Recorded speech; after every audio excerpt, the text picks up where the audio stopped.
नमस्कार। दिन भर की बड़ी खबर बिना देरी के आपको बताएंगे, जहां सबसे पहले बताएंगे अयोध्या को दहलाने की साजिश का बड़ा पर्दाफाश। पकड़े गए 3 आतंकियों ने किया बड़ा खुलासा। स्कॉर्पियो पर धार्मिक झंडा लगाकर रेकी बड़ी वारदात की थी प्लानिंग। बताएंगे दोस्तों कैसे हुआ इनका धर पकड़। साथ ही साथ आपको बताएंगे एयर स्ट्राइक के बाद घबराया पाकिस्तान, ईरान के विदेश मंत्री को फोन कर कही ये बात। और साथ ही साथ ईरान से फिर एक बार दोस्ती बहाल करने की कोशिश में लगा पाकिस्तान। राजदूत को वापस तेहरान भेजने की बड़ी तैयारी। साथ ही साथ आपको बताएंगे ब्रिटेन की संसद में गूंजे जय श्री राम के नारे। राम भजन पर झूमते रहे नेता। अयोध्या से लंदन तक चल रही राम धुन, जी हाँ। और साथ ही साथ बताएंगे मुख्यमंत्री सिद्धारमैया के सामने लगे मोदी मोदी के नारे, जिसके बाद पीएम मोदी ने जो बात कही दोस्तों आप भी वाकई में कहेंगे बिल्कुल सही बात है, जी हाँ। साथ ही साथ एक से एक बड़ी खबर आपको बताएंगे, बने रहिएगा वीडियो के अंत तक। लेकिन खबरों में आगे बढ़ने से पहले अगर आप भी अपने भारत देश का, भारतीय सेना का और भारत के संप्रभुता अखंडता का दिल से समर्थन करते हैं और मानते हैं कि मोदी है तो हर चीज मुमकिन है, तो इस वीडियो को भी कर दीजिए लाइक, चल कर दीजिए सब्सक्राइब, बेल आइकन दबाइए, साथ ही कमेंट बॉक्स में लिख दीजिएगा जय हिंद। जी हाँ दोस्तों, चलते हैं पहली और सबसे बड़ी खबर की तरफ, जहां अयोध्या को दहलाने की साजिश का बड़ा पर्दाफाश। पकड़े गए 3 आतंकियों ने किया सबसे बड़ा खुलासा। जी हाँ, धर्म नगरी अयोध्या में 22 जनवरी को श्री राम जन्मभूमि मंदिर में रामलला की प्राण प्रतिष्ठा रखी जाएगी। जैसा कि आप सभी जानते हैं, उससे पहले गुरुवार को यूपी एटीएस ने एक गैंगस्टर और उसके 2 साथियों को पकड़ा है। इसमें मध्य प्रदेश और राजस्थान का गैंगस्टर शंकर लाल दुसाद और उसके 2 साथी अजीत कुमार शर्मा और प्रदीप पुनिया शामिल है। बताया जा रहा है कि यह अयोध्या में रेकी कर किसी बड़ी घटना को अंजाम देने की फिराक में थे। सभी आरोपियों को त्रिमूर्ति होटल के पास से गिरफ्तार किया गया है। एटीएस मुख्यालय में सभी के खिलाफ मुकदमा दर्ज कर लिया गया है। दोस्तों, गिरफ्तार आरोपी शंकर लाल ने पूछताछ में बड़ा खुलासा किया है। तीनों राजस्थान के रहने वाले बताए जा रहे। गिरफ्तार हुए आरोपी का नाम शंकर लाल, अजीत कुमार, प्रदीप पुनिया है। तीनों अपनी गाड़ी में श्री राम का झंडा लगाकर अयोध्या की रेकी करने वाले थे। गिरफ्तार आरोपी शंकर लाल ने पूछताछ में इसका बड़ा खुलासा किया। शंकर लाल कनाडा में मौजूद खालिस्तानी समर्थक हरमिंदर सिंह उर्फ लांडा से संपर्क में था। हरमिंदर ने शंकर से कहा था कि खालिस्तानी आतंकी गुरपतवंत ने अयोध्या में रेकी करने को कहा है, साथ ही अयोध्या का नक्शा भी भेजने का आदेश दिया था। कनाडा में मौजूद हरमिंदर उर्फ लांडा के कहने पर तीनों अयोध्या पहुंचे थे। जानकारी के मुताबिक शंकर लाल राजस्थान का कुख्यात गैंगस्टर है और उस पर कई मामले दर्ज हैं। वो कनाडा में बैठे कई गैंगस्टर से संपर्क में था जो खालिस्तानी आतंकियों से जुड़े हुए हैं। पुलिस और सुरक्षा एजेंसियों को चकमा देने के लिए आरोपी स्कॉर्पियो में श्री राम का झंडा लगाकर अयोध्या की रेकी करने वाले थे। आरोपियों के अयोध्या से पकड़े जाने के कुछ ही देर बाद सिख फॉर जस्टिस के चीफ आतंकी गुरपतवंत सिंह पन्नू ने ऑडियो जारी कर आरोपियों का समर्थन भी किया था। अब UP ATS Sikh for justice से कनेक्शन की जांच भी शुरू की जा रही है। जी हाँ दोस्तों, यानी कि अब आप अंदाजा लगा सकते हैं कि ये लोग श्री राम जी के यानी रामलला के प्राण प्रतिष्ठा वाले दिन कितनी बड़ी साजिश रचने वाले थे दोस्तों, और अयोध्या को दहलाने की पूरी फिराक में थी। समय रहते इनको पकड़ लिया गया है। ऐसे में एटीएस को आप लोग थैंक यू जरूर कहिएगा। और साथ ही साथ आपको ये भी बता दें कि एक हफ्ते में दूसरी बार दिल्ली में लिखे मिले खालिस्तानी समर्थित नारे गुरपतवंत सिंह पन्नू ने जारी किया वीडियो। बता दें, गणतंत्र दिवस से कुछ दिन पहले पश्चिम दिल्ली के उत्तम नगर इलाके में एक सरकारी स्कूल की दीवार पर खालिस्तान के समर्थन में नारे लिखे मिले। पुलिस ने शुक्रवार को यह जानकारी दी। उन्होंने बताया कि दीवार पर खालिस्तान SFJ जिंदाबाद के नारे लिखे थे और बृहस्पतिवार रात को इसका पता चला। एक वरिष्ठ अधिकारी ने बताया कि इस घटना के संबंध में दिल्ली संपत्ति विरूपण निवारण अधिनियम की धारा 3 के तहत द्वारका जिले में मामला दर्ज किया गया है। अधिकारी ने बताया कि आरोपी को पकड़ने के लिए विशेष कर्मियों सहित जिले की कई टीम इस संबंध में कार्य कर रही है। उन्होंने कहा कि इलाके के सीसीटीवी फुटेज की जांच की जा रही है। अगली खबर बता दें, एयर स्ट्राइक के बाद घबराया पाकिस्तान, ईरान के विदेश मंत्री को फोन कर कह दी ये बात। बता दें, पाकिस्तान में आतंकी ठिकानों पर ईरान की एयर स्ट्राइक और फिर इस्लामाबाद की जवाबी कार्रवाई से दोनों देशों के बीच खटास और ज्यादा बढ़ गई है। दोनों देशों के रिश्तों में आई इस तलखी को खत्म करने के लिए अब पाकिस्तान के सुर बदले बदले नजर आ रहे हैं। पाकिस्तान ने ईरान के साथ सभी मुद्दों पर मिलकर काम करने की इच्छा जताई है। पाकिस्तान के विदेश मंत्री जलील अब्बास जिलानी की ईरान के विदेश मंत्री के साथ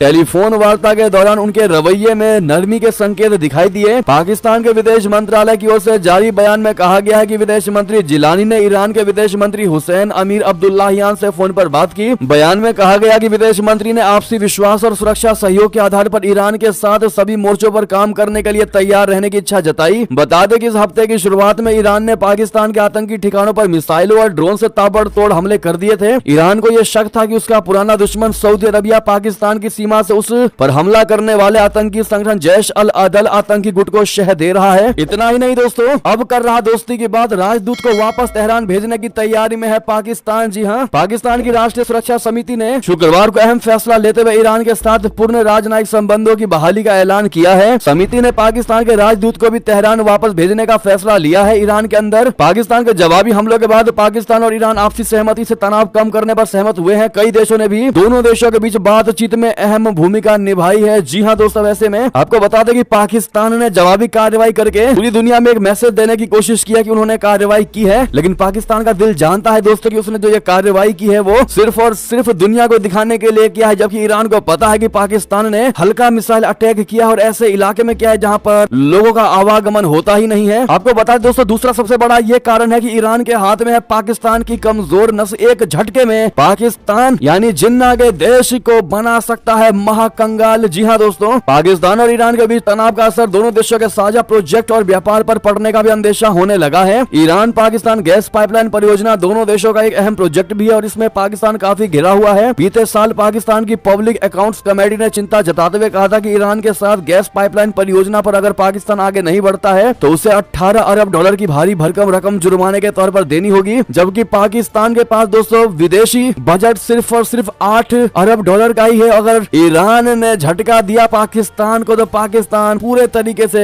डूब जाएगा, उसकी लुटिया डूब जाएगी। जी हाँ दोस्तों, अगली खबर की ओर चले जहां रूस की सीमा पर गरजेंगी नाटो की तोपें। कोल्ड वॉर के बाद पहली बार इतना बड़ा जमावड़ा उतरेंगे 90,000 सैनिक। जी हाँ, यूक्रेन से जारी रशिया की जंग के बीच नाटो देशों ने बड़ा फैसला लिया है। नाटो देशों की सेनाएं दशकों का सबसे बड़ा सैन्य अभ्यास करने जा रही हैं। इसे रशिया से निपटने की तैयारी के लिए एक शक्ति प्रदर्शन के तौर पर देखा जा रहा है। इस सैन्य अभ्यास में करीब 90,000 सैनिक हिस्सा लेंगे और ये कई महीने तक चलेगा। नाटो के एक अधिकारी ने बताया कि ये सैन्य अभ्यास रशिया को चेतावनी के तौर पर है कि हम नाटो के किसी भी देश की सीमा की रक्षा के लिए तत्पर हैं और रशिया उन पर बुरी नजर नहीं डाल सकता। यह अभ्यास ऐसे समय में हो रहा है जब रशिया और यूक्रेन के बीच चल रही जंग को 2 साल पूरे होने वाले हैं। अगली खबर की बात करें जहां ब्रिटेन की संसद में गूंजे जय श्री राम के नारे, राम भजन पर झूमते रहे नेता। अयोध्या से लंदन तक चल रही राम जी की धुन। जी हाँ, राम मंदिर का उत्साह सांस्कृतिक सीमाओं को भी पार कर गया है। यूं तो अयोध्या में राम मंदिर में प्राण प्रतिष्ठा हो रहा है, मगर इसकी गूंज 7 समंदर पार तक सुनाई दे रही है। देश हो या परदेश, हर जगह राम भक्तों में एक ही उल्लास नजर आ रहा है। इस बीच लंदन में भी भगवान श्री राम को लेकर प्रेम देखने को मिला है। लंदन स्थित हाउस ऑफ कॉमन्स में श्री राम गीत प्रस्तुत किया गया। लंदन के हाउस ऑफ कॉमन्स में राम के भजन गाने से पूरा वातावरण राममय हो गया। 17 जनवरी को ब्रिटेन की संसद परिसर में सनातन संस्था यूके की तरफ से युग पुरुष कार्यक्रम का आयोजन किया गया। इसमें लंदन के रेडियो जॉकी में काम करने वाली चंदा झा ने राम गीत गाकर सभी को खूब झुमाया। चंदा झा बिहार के बेतिया की रहने वाली है। इस कार्यक्रम में मुख्य अतिथि पद्मश्री ब्रिटिश सांसद बॉब ब्लैकमैन भी उपस्थित थे। उन्होंने भगवा गमछा ओढ़ जय श्री राम के नारे लगाए। इस दौरान बच्चों ने भरतनाट्यम के द्वारा गीत गाकर भगवान राम के बारे में सबको बताया। अगली खबर बता दें, इतना ही नहीं, मेरे रामलला विराजमान हो गए। जी हाँ, पाकिस्तान क्रिकेटर दानिश कनेरिया ने शेयर की भगवान राम जी की तस्वीर। जी हाँ, इस बीच अब पाकिस्तान के पूर्व क्रिकेटर दानिश कनेरिया ने भी राम मंदिर को लेकर अपनी खुशी जाहिर की है। उन्होंने भगवान श्री राम की तस्वीर शेयर की। दरअसल गुरुवार को रामलला की नई मूर्ति को राम मंदिर के गर्भगृह में स्थापित किया गया है, जिसकी तस्वीर बीते दिन से सुर्खियों में बनी हुई है, जो आप स्क्रीन पर भी देख पा रहे होंगे। दोस्तों, रामलला की मूर्ति देखकर हर कोई मोहित हो गया है। ऐसे में अब दानिश कनेरिया ने भी रामलला की मूर्ति की तस्वीर शेयर कर शानदार कैप्शन लिखा है कि मेरे रामलला विराजमान हो गए। जी हाँ दोस्तों, बता दें कि ऐसा पहली बार नहीं है जब कनेरिया ने राम मंदिर पर रिएक्शन दिया हो। वो पहले भी कई बार राम मंदिर पर अपना पॉजिटिव रिएक्शन दे चुके हैं। अब ऐसे में दोस्तों, आप लोगों का कमेंट में जय श्री राम लिखना तो बनता ही है, लेकिन साथ ही साथ आपको इस सवाल का भी जवाब देना पड़ेगा कि रामलला की जो ये पहली तस्वीर निकलकर सामने आई है, उसमें उन्होंने यानी उनको काले रंग के पत्थर से ही क्यों बनाया गया है? इसका जवाब आप लोग दोस्तों कमेंट में जरूर दीजिएगा। देखते हैं कितने लोगों को इसका जवाब पता है। बहुत अच्छा सा जवाब है दोस्तों, और जो सही जवाब देगा उनके कमेंट पर हम कमेंट और लाइक दोनों करेंगे। चलते अगली बड़ी खबर की तरफ, जहां भारत के हाथों से निकल रहा सियाचिन, फौरन ध्यान नहीं दिया गया तो हाथ में ना बर्फ बचेगी ना पानी। जी हाँ, दुनिया के सबसे ऊंचे युद्ध क्षेत्र का एक दुर्जय दुश्मन है जलवायु परिवर्तन। सियाचिन ग्लेशियर, जहां 1984 से भारतीय और पाकिस्तानी सेनाएं एक दूसरे का सामना कर रही हैं, वो अब पिघल रहा है और सदी के अंत तक सियाचिन ग्लेशियर 68% का भारी नुकसान झेल सकता है। सियाचिन ग्लेशियर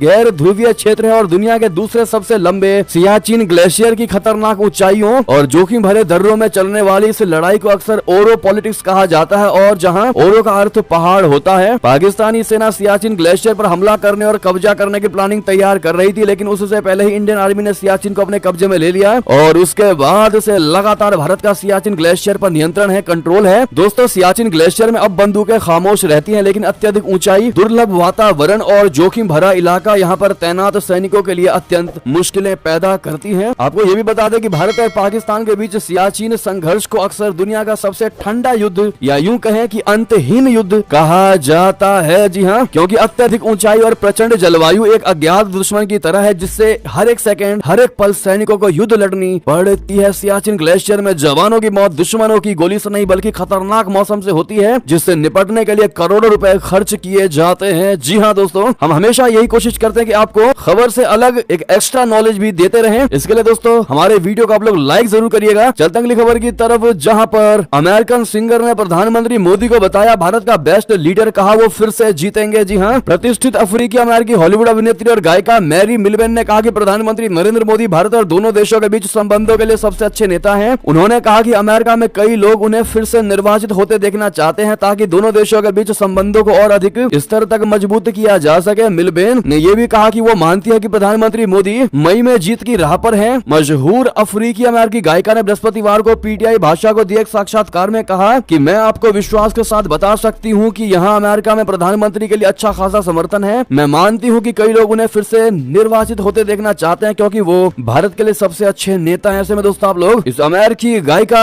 मैरी मिलबेन को थैंक यू जरूर कहिएगा, साथ ही साथ लॉन्ग लिव मोदी जी का नाम मत भूलिएगा। अगली खबर बता दें, जयशंकर जी की नेपाली पीएम और कई देशों के विदेश मंत्रियों के साथ बड़ी बैठक, क्षेत्रीय वैश्विक मुद्दों पर बड़ी चर्चा। जी हाँ, गुटनिरपेक्ष आंदोलन बोले तो NAM का 2 दिवसीय सम्मेलन युगांडा में आयोजित किया गया है। इसमें भारत का प्रतिनिधित्व विदेश मंत्री S जयशंकर जी कर रहे हैं। जयशंकर जी ने शुक्रवार को बोलीविया, अजरबैजान और वेनेजुएला के अपने समकक्षों के साथ द्विपक्षीय बैठकें की। इस दौरान उन्होंने क्षेत्रीय और वैश्विक मुद्दों पर चर्चा की। इसके अलावा उनकी मुलाकात नेपाल के प्रधानमंत्री पुष्प कमल दहल प्रचंड से भी हुई। सोशल मीडिया प्लेटफॉर्म एक्स पर एक तस्वीर साझा करते हुए जयशंकर जी ने लिखा कि बोलीविया की विदेश मंत्री सोसा लुंडा से मिलकर खुशी हुई। हमने विकास, सहयोग, पारंपरिक चिकित्सा और टिकाऊ जीवन शैली पर चर्चा की। साथ ही साथ जिन जिन देशों के विदेश मंत्रियों से मिले हैं दोस्तों, वो उन्होंने सबको लेकर एक एक ट्वीट किया है। अगली खबर बता दें, अबू धाबी में जल्द पूरा होने वाला है हिंदू मंदिर का निर्माण। अयोध्या के बाद इसका उद्घाटन करेंगे पीएम मोदी जी। जी हाँ, संयुक्त अरब अमीरात में भारतीय राजदूत संजय सुधीर ने अबू धाबी में बन रहे बैप्स हिंदू मंदिर का दौरा किया। इस दौरान राजदूत ने मंदिर के निर्माण कार्य की प्रगति देखी। साल 2015 में प्रधानमंत्री नरेंद्र मोदी जी ने इस मंदिर के निर्माण का ऐलान किया था। अब इसका निर्माण कार्य पूरा होने के करीब है। भारतीय दूतावास ने सोशल मीडिया पर एक पोस्ट साझा कर इसकी जानकारी दी। उन्होंने लिखा है कि 1 महीने से भी कम समय बचा हुआ है। अबू धाबी में बन रहे हिंदू मंदिर का निर्माण कार्य अब पूरा होने वाला है, जिसका ऐलान पीएम मोदी ने साल 2015 में किया था। भारतीय राजदूत ने इसकी प्रगति देखी है। प्रधानमंत्री नरेंद्र मोदी जी ने 22 जनवरी को अयोध्या में भव्य राम मंदिर के प्राण प्रतिष्ठा कार्यक्रम में शामिल होंगे। इसके बाद 14 फरवरी को प्रधानमंत्री अबू धाबी में बन रहे इस हिंदू मंदिर की उद्घाटन करेंगे। जी हाँ, अगली खबर की ओर चले, जहाँ वीजा के जरिए रिश्ते सुधारने में जुट गया है चीन। भारत से भी कह रहा है कि आप भी आगे बढ़िए, हम भी आगे बढ़ रहे हैं। जी हाँ, चीन की ओर से पिछले यानी 2023 में 1,80,000 से अधिक भारतीयों को चीनी वीजा जारी किया गया है। भारत में चीनी दूतावास के प्रवक्ता वांग जियाओजियान ने शुक्रवार को इसकी जानकारी दी। उन्होंने यह भी बताया कि पिछले साल भारत में चीनी दूतावास ने अपने चीन की यात्रा करने वाले भारतीय नागरिकों की सुविधा के लिए कई कदम भी उठाए थे। इसके साथ साथ जियाओजियान ने उम्मीद जताई कि भारत चीन से आने वाले लोगों के लिए सामान्य वीजा चैनल फिर से शुरू करेगा। चीन जाने वाले भारतीयों को बेहतर सुविधा उपलब्ध कराते हुए ऑनलाइन अपॉइंटमेंट हटा दी गई थी और फिंगरप्रिंट छूट और अस्थायी शुल्क में भी कमी की गई। उन्होंने कहा कि उन्हें पूरी उम्मीद है कि चीन और भारत के बीच आपसी सांस्कृतिक आदान प्रदान को संयुक्त रूप से बढ़ावा देने के लिए भारत जल्द से चीनी नागरिकों के लिए सामान्य वीजा चैनल फिर से शुरू करेगा। भारत में 2022 में चीनी नागरिकों इंटरनेशनल एयर ट्रांसपोर्ट एसोसिएशन के लिए पर्यटक वीजा निलंबित कर दिया गया था। अब ऐसे में दोस्तों भारतीय छात्रों को लेकर चीन ने काफी ज्यादा उदासीनता दिखाने की कोशिश की है और एक तरीके से भारत को मैसेज देने का कोशिश किया है कि आप भी अपने कदम आगे बढ़ाएं, हम भी बढ़ा रहे हैं। ऐसे में दोस्तों क्या चीन इस लायक है कि भारत अपना कदम चीन की तरफ बढ़ाए? क्या जवाब देंगे आप लोग बताइएगा जरूर। अगली खबर बता दें, क्या टलेगा पाकिस्तान का आम चुनाव? ईरान के एयर स्ट्राइक ने बढ़ाई चिंता, निर्वाचन आयोग ने दी बड़ी अपडेट। जी हाँ, ईरान और पाकिस्तान के बीच एयर स्ट्राइक से कभी दोस्त रहे दोनों देशों में दुश्मनी की दीवार खड़ी कर दिया। इससे इतर पाकिस्तान में 8 फरवरी को होने वाले पाकिस्तान आम चुनाव को लेकर सवाल खड़े होने लगे हैं। पीटीआई एजेंसी के हवाले से बताया गया है कि पाकिस्तान की कार्यवाहक सरकार और निर्वाचन आयोग ने जानकारी दी है कि आम चुनाव पर ईरान के साथ पैदा तनाव का कोई प्रभाव नहीं पड़ेगा। अगली खबर बता दें, पाकिस्तान में 2 बूंद पोलियो वैक्सीन से भी चिढ़ रहे आतंकी फिर से मार डाला अफसर, पुलिस पर की फायरिंग। जी हाँ, पाकिस्तान में आतंकवादी पोलियो अभियान के भी दुश्मन बने हुए हैं। इसी वजह से पाकिस्तान में पोलियो को अब तक खत्म नहीं किया जा सका है। शुक्रवार को खैबर पख्तूनख्वा के बाजौर जिले में पोलियो की खुराक पिलाने गई टीम पर गोलीबारी कर दी गई। इस हमले में एक अधिकारी की मौत हो गई, वहीं एक पुलिसकर्मी घायल हो गया। पाकिस्तान स्थानीय मीडिया के मुताबिक पुलिस ने जानकारी दी कि जिला अस्पताल से वापस आ रहे वाहन पर अज्ञात हमलावरों ने गोलीबारी कर दी है। जी हाँ, अगली खबर बता दें, जहां पर पाकिस्तान में हर कोई घुसकर कर रहा स्ट्राइक, भारत पर आखिर क्यों भड़के बिलावल भुट्टो। दरअसल पाकिस्तान के पूर्व विदेश मंत्री और पीपीपी के चेयरमैन बिलावल भुट्टो जरदारी ने गुरुवार को ईरान के बहाने भारत पर निशाना साधा और कहा कि किसी भी देश पर एयर स्ट्राइक कर देना एक ट्रेंड बनता जा रहा है। बिलावल भुट्टो ने कहा कि देश अपने घरेलू मुद्दों से जनता का ध्यान भटकाने और उन्हें खुश करने के लिए इस तरह का खतरनाक ट्रेंड फॉलो कर रहे हैं। अगली खबर बता दे, बाज नहीं आ रहे हुती, अमेरिका के एक्शन के बाद अपने अंदाज में दिया रिएक्शन। जी हां, यमन के हुती विद्रोहियों को अमेरिका ने एक बार फिर आतंकी संगठन घोषित किया है। 17 जनवरी को जो बाइडेन सरकार ने इसे फॉरेन टेररिस्ट ऑर्गेनाइजेशन के साथ साथ स्पेशली डेजिग्नेटेड टेररिस्ट ग्रुप घोषित किया है। इन सब के बीच हुती विद्रोहियों ने दावा किया है कि उन्होंने अमेरिकी कार्गो शिप चेम रेंजर पर मिसाइल से हमला किया है। हुतियों के प्रवक्ता ब्रिगेडियर जनरल यादा सारी ने कहा कि अदन की खाड़ी में हमने निशाना बनाया है, हालांकि यह साफ नहीं है कि मिसाइल से हमला कब किया जाएगा। अगली खबर बता दें, अमेरिकी रक्षा मंत्री की चुनाव से 9 महीने पहले जा सकती है कुर्सी, लॉयड ऑस्टिन ने ऐसा क्या किया आपको बता दें। अमेरिका के रक्षा मंत्री लॉयड ऑस्टिन पिछले दिनों प्रोस्टेट कैंसर की सर्जरी कराने के लिए अस्पताल में भर्ती थे, लेकिन अब घर लौटने के बाद उनकी मुश्किलें बढ़ गई हैं। रक्षा सचिव लॉयड ऑस्टिन से कहा गया है कि वे व्हाइट हाउस में अपने हालिया अस्पताल में भर्ती होने के बारे में तुरंत खुलासा न करने के बारे में संसद में गवाही दें। दरअसल लॉयड ऑस्टिन 22 दिसंबर 2023 को फिर 1 जनवरी 2024 को 2 बार हॉस्पिटल में एडमिट हुए थे। इसकी जानकारी उन्होंने संसद और प्रेसिडेंट जो बाइडेन समेत किसी को नहीं दी थी। इस अवधि में अमेरिका का कोई रक्षा मंत्री नहीं था।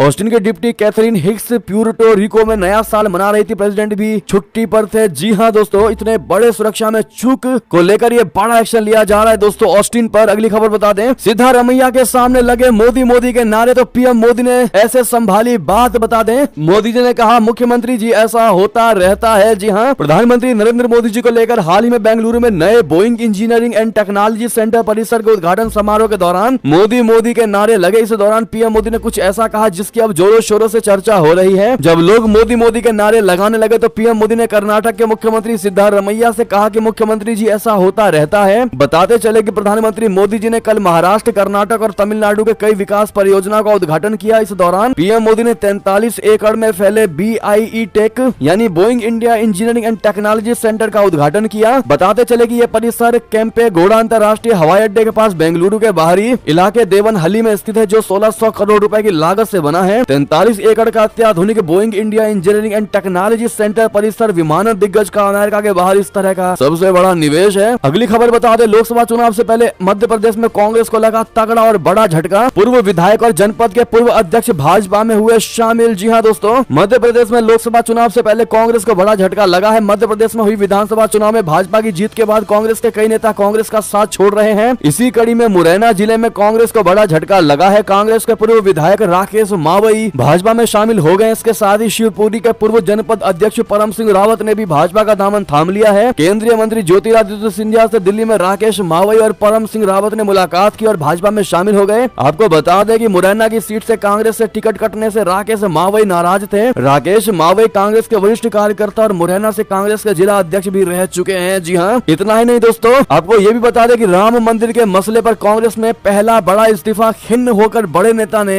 छोड़ दिया साथ। जी हाँ, गुजरात में कांग्रेस पार्टी को एक और बड़ा झटका लगा है। राज्य में कांग्रेस के दिग्गज नेता और नॉर्थ गुजरात के वीजापुर सीट से विधायक चतुर सिंह जावनची चावड़ा ने पार्टी से इस्तीफा दे दिया है। चावड़ा ने शुक्रवार को विधानसभा स्पीकर शंकर चौधरी को उनके आवास पर इस्तीफा सौंपा। उन्होंने कहा है कि राम मंदिर के मुद्दे पर पार्टी के रुख से दुखी होकर साथ छोड़ने का फैसला किया है। चावड़ा के जल्द भारतीय जनता पार्टी में शामिल होने के अटकलें हैं। उन्होंने पीएम मोदी और गृह मंत्री अमित शाह की तारीफ भी की है। जी हाँ, आपको बता दें कांग्रेस में लंबे समय तक अलग अलग पदों पर काम कर चुके चावड़ा 3 बार विधायक रह चुके हैं। ऐसे में चावड़ा ने क्या सही कदम उठाया दोस्तों, आप क्या कहते हैं, अपनी राय बस दीजिएगा। अगली खबर बता दें, जहां पर राम मंदिर को लेकर बड़ी खबर, प्राण प्रतिष्ठा समारोह से शंकराचार्यों के बॉयकॉट पर सीएम योगी का बड़ा बयान दिया। ये 2 टूके जवाब। दरअसल रामलला की प्राण प्रतिष्ठा समारोह की तैयारियां अंतिम चरण में है। समारोह की तैयारियां बड़े धूमधाम से चल रही है। गुरुवार शाम पूरे विधि विधान से श्री रामलला के विग्रह को नवनिर्मित भव्य मंदिर के गर्भगृह में विराजमान कर दिया गया। दूसरी ओर शंकराचार्यों ने प्राण प्रतिष्ठा समारोह का बॉयकॉट शुरू कर दिया है। इस पर सीएम योगी आदित्यनाथ जी ने जवाब दिया है। सीएम योगी ने कहा कि ट्रस्ट के ओर से हर धर्माचार्य और हर आचार्य को समारोह का निमंत्रण भेजा गया है। ये प्राण प्रतिष्ठा का अवसर है, किसी के मान या अपमान का नहीं है। मैं रहूं सामान्य नागरिक या देश के बड़े से बड़े धर्माचार्य, कोई भी प्रभु राम जी से बड़ा